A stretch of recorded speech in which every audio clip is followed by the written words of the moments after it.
Fortunately, most people will never experience the depths that some in our society do. Those individuals struggle every day with demons insurmountable, or so they think. Hello, I'm PJ Souls. Dr. Carrie Gonzales has been helping these people out of their personal nightmares. Dr. Carrie, a cancer survivor who knows personally about ups and downs, has been a licensed clinical psychologist for over 18 years. He is not a newcomer to the field of media psychology, with his experiences on Animal Planet's Confessions animal hoarding, as well as local TV and radio. He has a unique ability to get to the heart of an issue. First, 23-year-old Brooke has been a stripper for 2 years over her friends' objections. She feels that there is no other way to earn money, at least the kind of money that she's used to, which can amount to several $100s in tips on a good night. But is this really the kind of life that she deserves? Brooke's mother had several affairs and left Brooke's father for someone else when Brooke was still very young, leaving her father to raise her alone. He began molesting her at age 12. Her father mentally abused her as well, telling her that she was a little whore and that she was pathetic and worthless. Because of this, she did actually begin to feel this way and set out to prove her father right. It wouldn't be a stretch to say that her father passed her around like a rag doll to his brother, cousin, and his own friends. Through all of that, Brooke never went to the authorities, even after her father took her to a clinic for an abortion at age 15, claiming she was older. Until now, she has never sought out any psychological treatment. Her friend has convinced her to seek the help of Dr. Carrie. Come on in. Have a seat on the couch, get comfortable, and Dr. Carrie will be right with you. Thank you. You're welcome.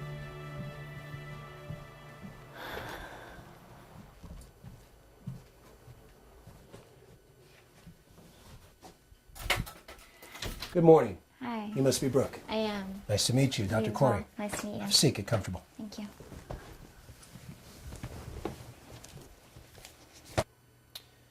Well, Brooke, sounds like an interesting story and what's led you to my office. Tell me a little bit about that.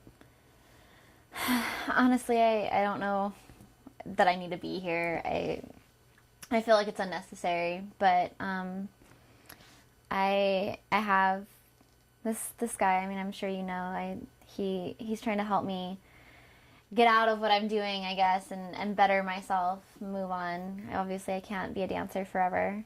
But he said the first step is coming to see you, so So I've been recommended by this guy? Yes, okay. You have.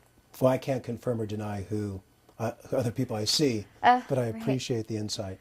Yeah. And not uncommon, by the way. Oh, good. Yeah. Yeah. So tell me a little bit about, so right now you're dancing, you're stripping. Yes, I am. Okay. And, but a part of you feels like you want to stop stripping.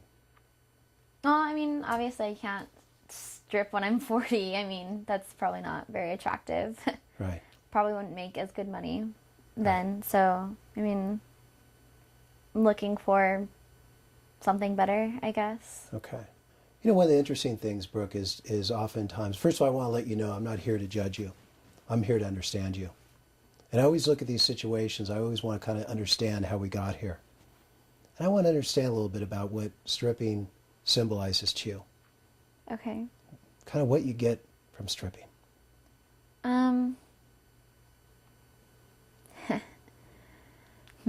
Power, I guess. Brooke's stripping behavior has met a need for her. And that need is to feel empowerment with men, something she never felt as a child, when she felt powerless and abused, and a way to become independent from men. Those are two roles that stripping has played for her. However, those roles are not healthy, and I think she knows that now. There's other ways of becoming empowered, and there's other ways of being independent. It's nice being able to choose when I get to take my top off, or when I you know, when I expose myself, when people see me, like, I get to pick that. I get to say when. Mm-hmm. I love the attention Mm-hmm. from my customers, and Mm-hmm. especially my regulars. You Mm-hmm. know, they're good to me, and I like that. Interesting things you brought up, and that is the choice of when you share certain parts of yourself, personal parts of yourself. Tell me why you think that's so important to you. I haven't always had the choice, I guess. You mentioned the word power. Is there a time in your life you felt powerless? Yeah, growing up, childhood, formative years, teenage years. I mean, up until I moved out, I didn't have power. My dad, he had the power. He got to say when things happened and how they happened. And Did your dad abuse you? yeah, I was his toy, basically. I was there for whatever he needed, whether it was an emotional punching bag or sexual relief, something to pass around to his friends. It was very difficult.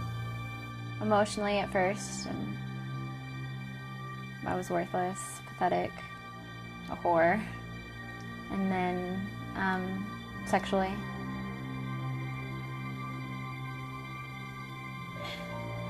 I'm sorry about that. That's not okay.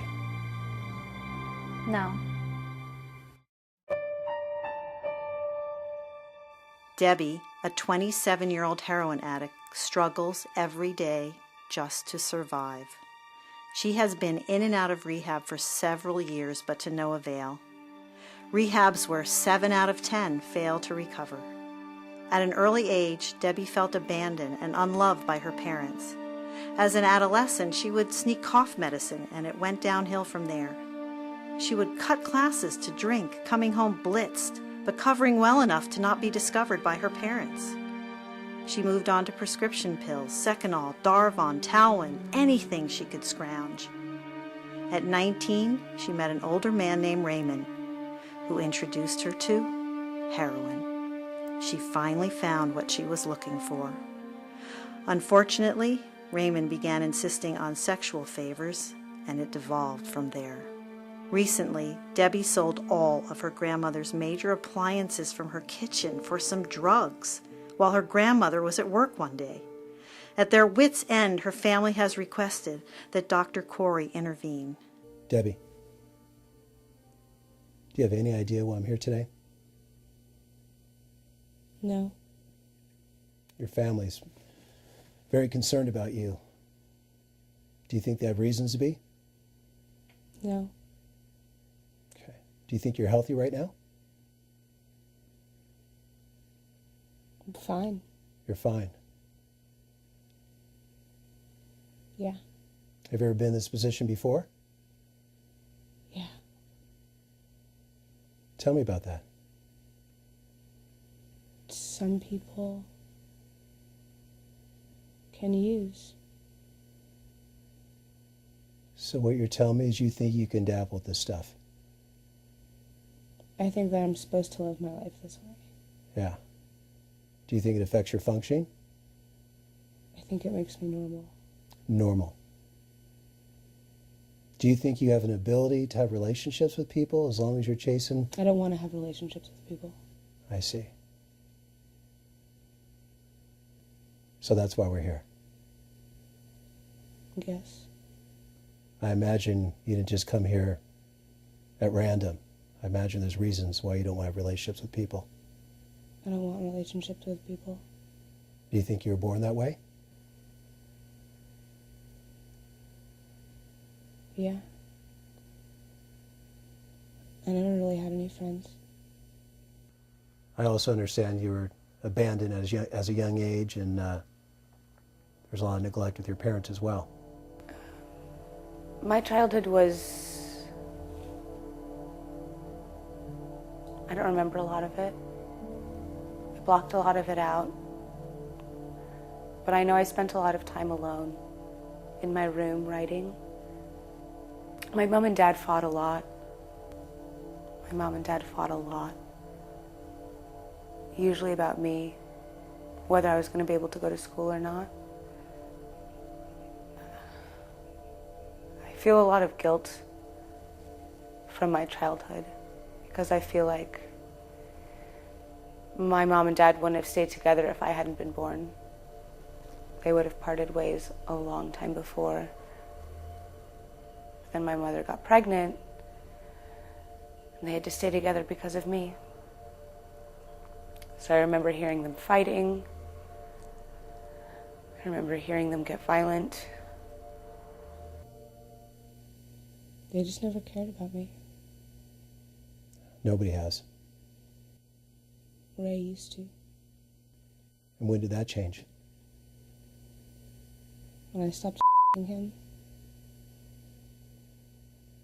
It was all he ever wanted. And what did you want? Heroin. Heroin was that unconditional love. Something that never leave you, something you could rely upon, something you get a certain constancy from, something you never got in your childhood, huh? Just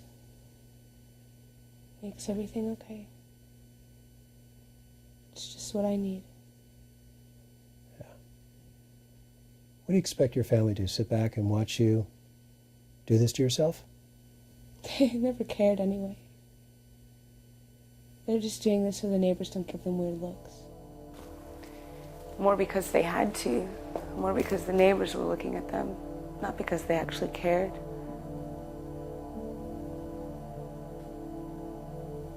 But it's crazy. I feel good now. And this is why you use. I use because I want to. You think it's a choice? Yes. You don't think you're addicted? Debbie is resisting every inch of the way. No. I used to wake up in the morning and I would get my bag and I would get my spoon and I would get a candle. I would get my needles. You know, I was blocking myself from my true heart, from what I really wanted, from where I really wanted to go. Let me ask you a question. What's the longest time you've ever gone without heroin? 2 days. How'd that feel? How do you think it felt? It felt like I was going to die. Scary, huh? Debbie, those feelings that you're so afraid of, that withdrawal, is serious stuff. Yeah, I know. And you need medical attention to come off this stuff. Some of the medications that are used in the medical settings will help people deal with withdrawals from heroin. Suboxone, Ativan, these are medications that can help not only with the withdrawals, but also from the side effects. We can provide you some treatment. I don't want treatment. I don't want treatment. I don't want help. All right? Just leave me. Just leave me be. Just... You're very sick right now. You need medical attention. You need to get in a recovery program. You need to get well. I don't want to get well. What kind of life is there outside of this? Nothing that I want. There's nothing that I want outside of this room. There's nothing that I want outside of this life. But right now you're in the midst of a heroin addiction and nothing looks good. The only thing you're thinking about is a heroin. It preoccupies you and that's the only thing you can think about right now. And it is hell. But with some recovery and get you the proper program and get you some clarity and get you healthy again, the world can be yours. You can open up new doors.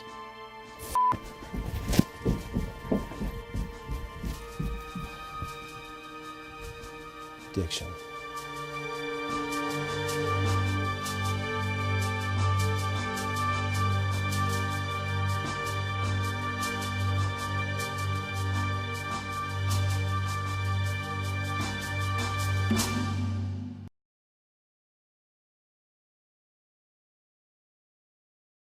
Debbie has since contacted her family and has agreed to meet with the doctor one more time. First of all, Debbie, I'm glad you've come back. You seem to be in a better place. Debbie, I want you to know something. I'm not here to judge you. I'm here to understand you and try to help you. And I believe that there's some reason, something you're getting from this behavior, this addiction. I have to believe there's something that's functional. It may be dysfunctional, but there's some purpose for you using this drug. What's going on? I know heroin will make me feel better.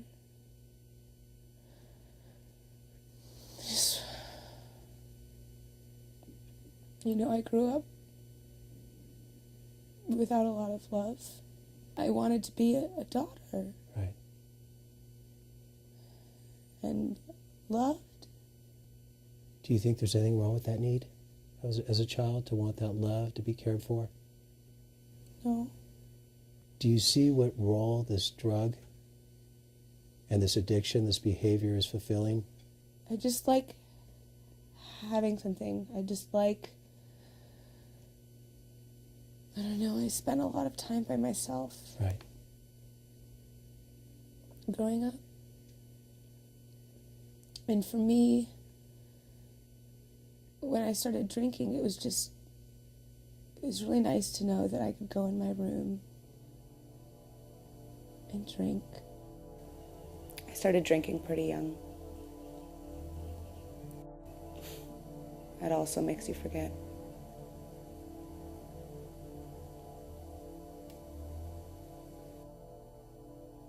It's mine. This is my body. This is how I want to feel. Right. You could depend on that. That's the one thing that was reliable in your life, because obviously you didn't have that with your parents, your primary attachments. No. I imagine it also kind of buffers you from some feelings that you probably never want to feel again. I would get really, really upset when I heard my mom and dad fight. How did they respond to that? They didn't. They were too preoccupied with themselves. So there were some real empathic failures there. They didn't really respond to your emotional needs as a child. My mom used to tell me not to cry. It meant that I was weak. It meant that I couldn't control myself. And I used to get really, really nervous at night when I heard them fighting, because I wasn't sure if, how hard he was going to hit her.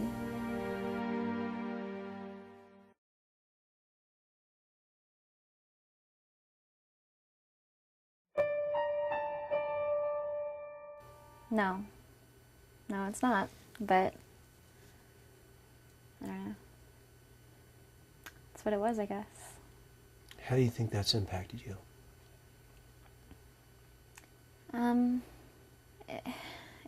It's led me to where I'm at, I guess. I mean, I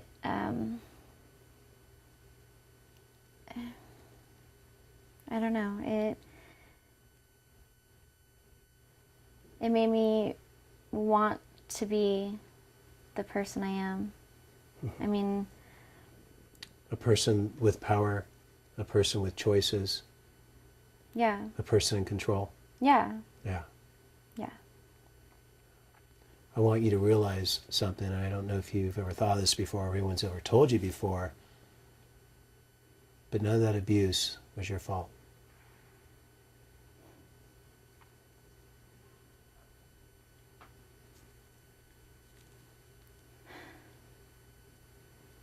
Sometimes I knew that. Brooke, no child can consent to sexual relationship. No child is responsible for sexual abuse. I know it's very confusing. Those people you trust or people that may, make you feel certain feelings or stimulate you. Pedophiles are very well calculated. I just want to let you know it's not your fault. And I know there's inherently, with people go through abuse, sometimes they feel shame. but no child is responsible for abuse. You said sometimes you feel that. Yeah. I imagine you're kind of conflicted because your current lifestyle, there's some parallels. Yeah. Do you know what those parallels are? I don't know. There's secrets. Yeah. There's a dirty component. There's exploitation. There's a power difference. This lifestyle can sometimes keep that abuse alive. What Brooke is doing is she's basically keeping the past alive. There's so many parallels between what she experienced as a child and what's happening now. Now, she may not be the person that's powerless or the child that's being abused, but now she's more of an empowering figure. At some point in our lives, we have to stop these cycles of dysfunction and abuse. It's very important for her to try to realize what she's doing. She cannot recreate these scenarios and fix herself. She has to accept what's happened so that she can put it in the rearview mirror and not give it any more life.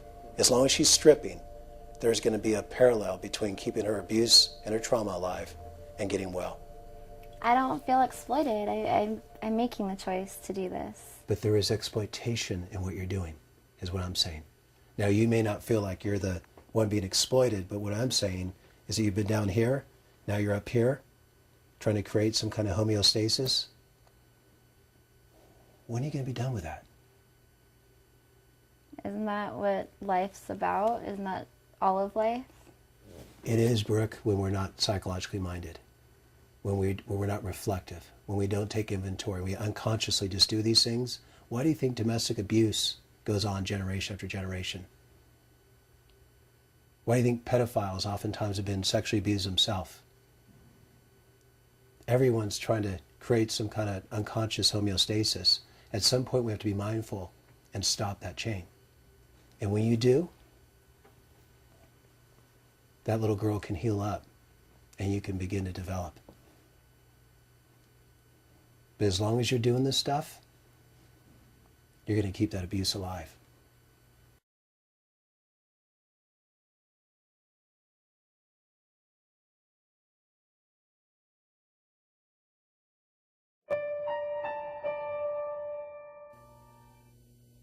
And when we don't get our needs met in those primary attachments, sometimes we can turn to other things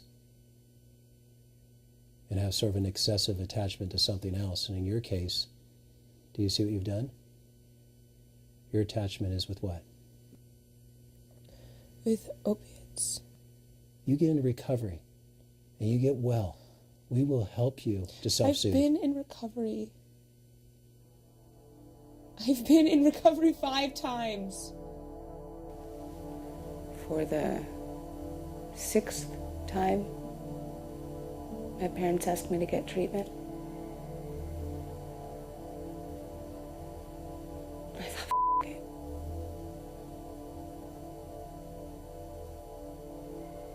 What else am I going to do?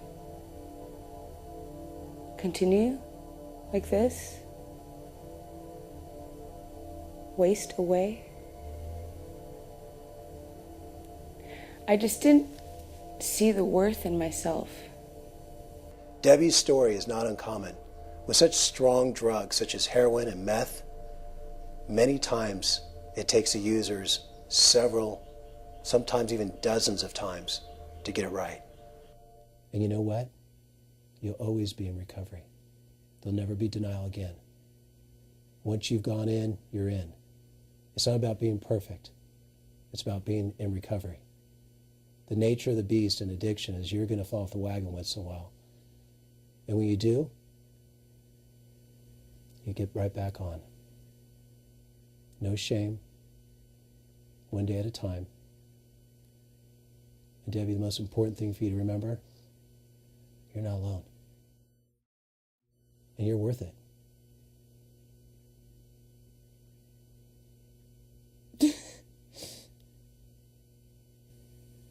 Are you ready to take that step? It's time. Okay, let's do it. All right?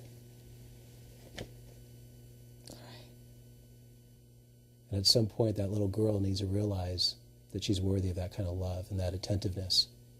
I'm not sure Debbie's ever been attended to in the way that she was in our session today. It was foreign to her, but also I think there was something corrective about it.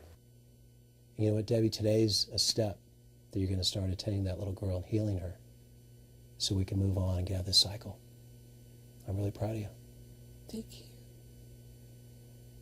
I think I'm proud too. You're worth it.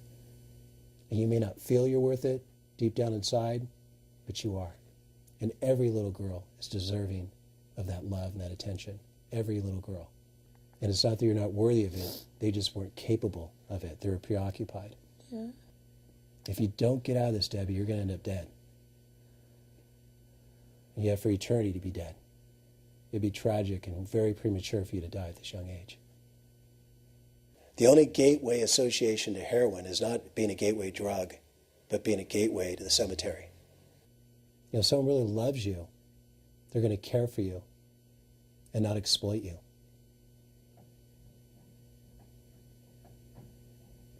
Ray never really loved me. Ever. I really thought he did, though. I know you did. But what do you know about healthy love? Now, nothing. There was conditions, and that relationship was based, the ideology of that relationship derived from addiction.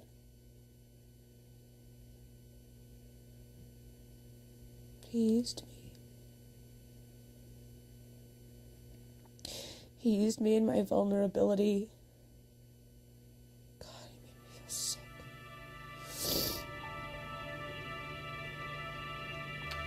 I felt used. I felt dirty. I felt like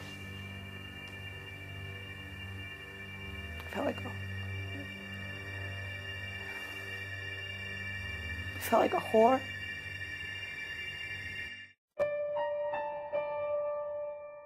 And Brooke, there's another thing I want to ask you before our next session. I want you to come to my office next time without any makeup, without any provocative clothing, without having to put on a show. I just want you to reveal the average Brooke, the normal Brooke. You don't have to put on a show here. Can you do that? I guess. Do you understand why I'm asking you to do this? No. I want you to start to plug in to these other parts of you. I'm not interested in another part of you. I'm interested in your intellect, your emotion, what's going on internally. And that's what we're plugging into here. You're going to have a different experience here. You're going to have an experience where you're going to come in and someone's going to get close to you. You're going to let down your walls and your defenses. And you're not going to be exploited. And my hope, Brooke, is it's a good outcome. And if it is, it's like a corrective emotional experience where you've actually let someone into your life, you're vulnerable, and you had a good outcome. I want you to be understood. I want you to be well. And I want some growth to go on here without all that other stuff. If I see you outside the office, I won't approach you, so you have to explain who I am. But if I do see you, how was the meal? How was the movie? This is a sacred thing here. This is boundaries. I'll never try to give you a hug. I'll never try to be your friend. I'm your psychologist. And I take that privilege very seriously. Everything we say will stay in here. I'm going to show you boundaries are. Something you never learned from anybody else. I could tell him anything and have this confidence, and that if I were to see him out on the street, he wouldn't come up and talk to me and try to make it weird. He would just, oh, hey, how was your movie, or, you know, whatever it was. And creating that relationship for the first time in my life, with a man, especially a man that had no intentions other than to help me. One of the most important parts of treatment with Brooke is to talk about healthy boundaries. It's such a privilege to work with these people who have been abused, and I will never violate that privilege of power. I'm going to give them a different experience and a corrective emotional experience that someone in authority that attends to them is not going to do them any harm or exploit them for personal gain. And I hope you can tolerate this. I know it's going to be hard. But somebody obviously cares about you, and somebody wants you to get well. Brooke appears to be willing to adopt the techniques that the doctor has suggested to aid her in her own personal battle. Okay. The letter, the dress attire, make an appointment up front. I look forward to seeing you next time. Okay. Very good. Brooke is a trauma survivor. Brooke has been through some major trauma and abuse. What happened to Brooke is not uncommon, but is so wrong. It's part of my recovery, my healing, it's creating that full circle and becoming a more spiritual woman. My hope is after she goes into recovery, she's going to utilize the resources we've offered her. And those resources will help empower her, give her skills, find other podiums for value. Other podiums that are healthy, not dysfunctional and dirty, and keep all our trauma alive. I was on a completely different path before this, and it's very much helped me try to turn that around. My hope is that Brooke can begin to see that there's other associations I have with attachment, such as trust, boundaries, and healthy fulfillment, and someone that really cares about her well-being, empathy that she's never experienced before. There's been a lot of empathic failures in Brooke's life. I think the silver lining of all of this is for me to be able to use my experiences and put them forward and help others and help keep this from happening to others.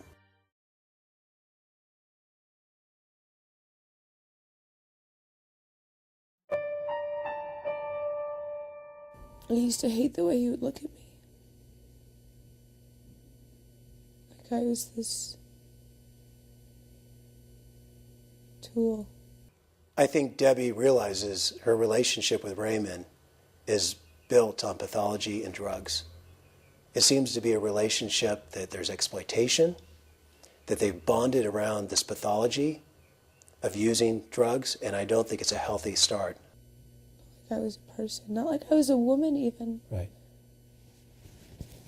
When a man loves you in a healthy way, he's going to attend to your security in every way, emotionally, physically, financially, and he's not going to want to exploit you. He's going to want to love you. I have to get better first. Yes, you do. You got to get well. And once you're well and you're not needing this addiction anymore, you're not, you get through the withdrawals, you get through all the, you know what you're going to go through. And you get that clarity, you get healthy, and you get psychologically healthy, then you might be a candidate to be in a relationship. But you have to get well first. Otherwise, you're going to have sick relationships. I think I'm ready. I think you are too. If she doesn't get off this drug, there's only two outcomes, jail or death. I've never felt like this before. Ever. Ever. I've always just felt like a piece of garbage. Something on the street that somebody walks around. And I was fine with that.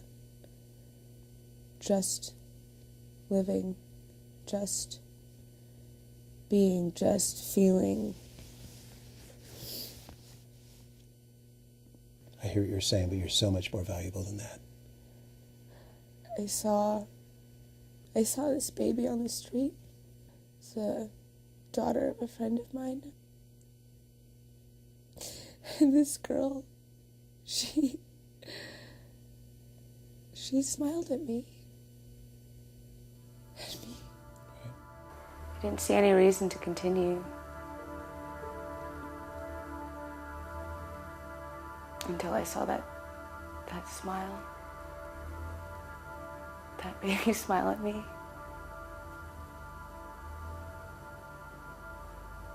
thought I've done something. I've impacted somebody's life.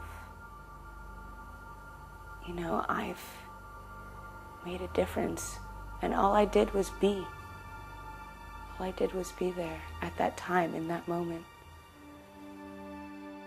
And I thought, if I can do that without even trying, maybe if I did try, maybe if I did really try this time, maybe I could get better.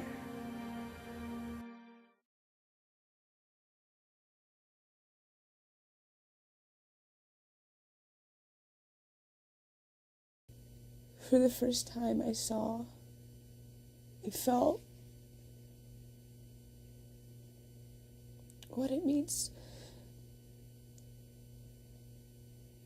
to make somebody happy, really happy.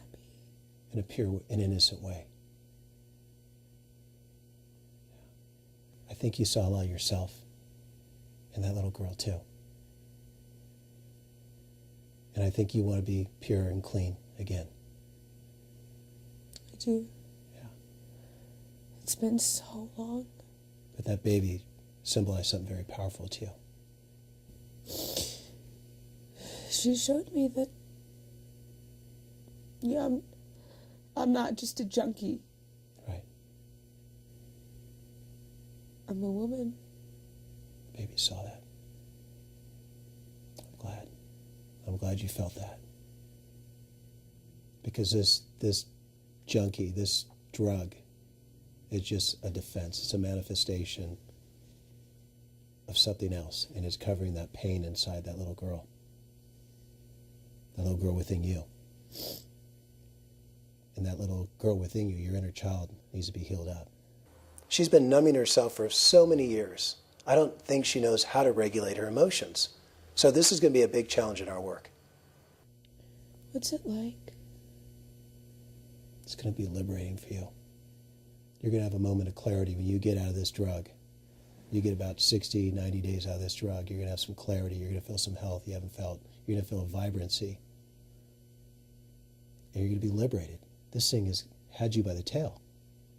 When you're in addiction, you're preoccupied. You can't love. You can't really put your energy into anything else besides the drug. You're grooming, you're lying, it's interfering with your functioning, and we're going to help you to deal with that anxiety. We're going to help you learn how to self-soothe without drugs so you can be well, and we'll heal up that pain that you've been through as well. Get that little girl to grow up and graduate. I'm just scared. I know you are, but you're not alone. And when you go into a 12-step program, and you have a sponsor and you work the program, you're going to find out you're not alone. It's very important that she gets into a 12-step program. She works the program, has a sponsor in the program, and gets clean. Once she gets that clarity and that health back, then we can really do some good work in her interpersonal life.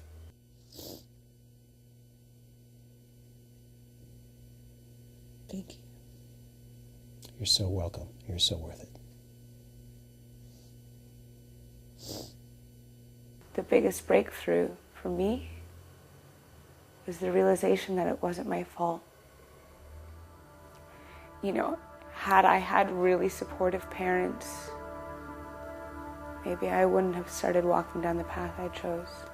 I think Debbie needs to realize how important it is for her to get well. Dr. Corey taught me that there are other ways. You know, stopping in time, taking a moment for yourself. Taking a moment for yourself every morning and saying,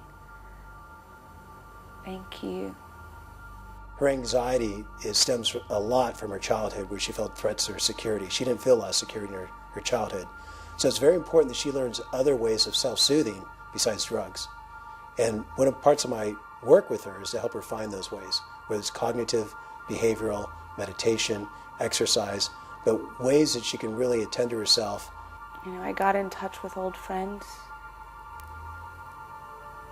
and they were so happy to hear from me. I thought that they'd forgotten about me. I thought that they had lost faith. But really, they were just waiting for me to come back. For me to realize that I am worth it. Debbie's story is compelling. You can see the emotion in her. You know that this was really a profound experience for her. And it's so great when patients like this have breakthroughs like that. It's what makes it all worthwhile. You know, one day, maybe I'll have a child. And I know I will love them so much. Always. I will always provide them with love, and they will know that they can trust in me. Thanks to the doctor, for the first time, Debbie appears to be making progress. Progress that no one in her family had ever dreamed possible. The doctor gave her several coping techniques to employ, which have served her well so far. For all of those unfortunate individuals in dire circumstances, there is hope. There is a light at the end of the tunnel. Don't give up. Thank you for joining us.